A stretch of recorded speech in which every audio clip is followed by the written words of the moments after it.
सलाम, नमस्ते, सत श्री अकाल, आदाब। स्वागत है दोस्तों आप सबों का एआईएम धमाल न्यूज़ में। दोस्तों आप सबों के लिए इस वक्त की बड़ी अपडेट महाराष्ट्र के औरंगाबाद लोकसभा सीट से लेकर हाजिर हुए हैं। दोस्तों आपको बताता चलूं, औरंगाबाद लोकसभा सीट पर इम्तियाज़ जलील साहब ने दोबारा काफ़ी दमखम के साथ चुनाव लड़ा, लेकिन कहीं न कहीं उनको हार का सामना करना पड़ा। लेकिन दोस्तों आपको बताता चलूं, इम्तियाज़ जलील साहब के चुनाव हारने के बाद भी कहीं कि औरंगाबाद की जनता, हिंदू मुस्लिम जनता औरंगाबाद की कहीं कि एक सट्टे होकर इम्तियाज़ जलील साहब से ही अपने समस्याओं का समाधान कर रहे हैं। और इम्तियाज़ जलील साहब ने भी कहा कि हम कहीं कि जीते या फिर हारे, हमेशा औरंगाबाद की जनता के साथ थे और हमेशा ही रहेंगे।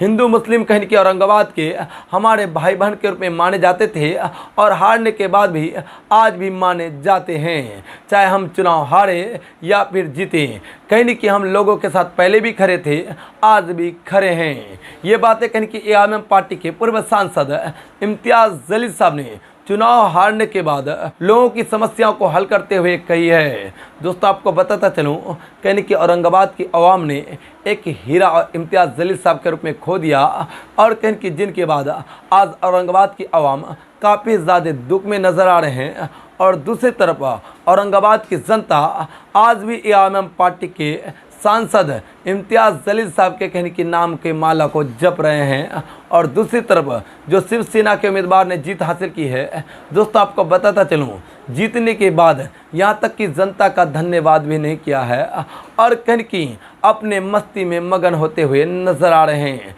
लेकिन इम्तियाज़ जलील साहब एक ऐसे शख्सियत हैं जो कहीं कि 24/7 घंटे कहीं कि लोगों के बीच रहते हैं और लोगों की समस्याओं को सुन रहे हैं, जिनसे जनता कहीं कि काफ़ी ज़्यादा मायूस नज़र आ रहे हैं कि इम्तियाज़ जलील साहब एक हीरा थे जिनको हमने खो दिया।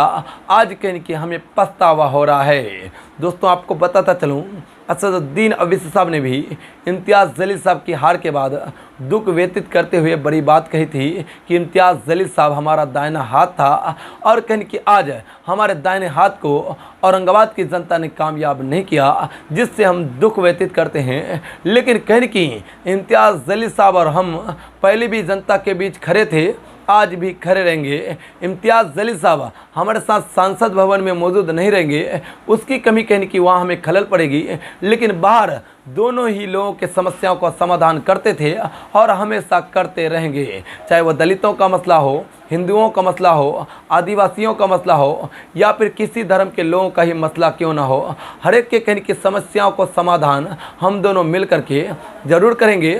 और इम्तियाज़ जलील साहब के क्षेत्र में जो कहने की इम्तियाज़ जलील साहब आवाज़ें बुलंद करते थे, वो आवाज़ें अब हम बुलंद करेंगे।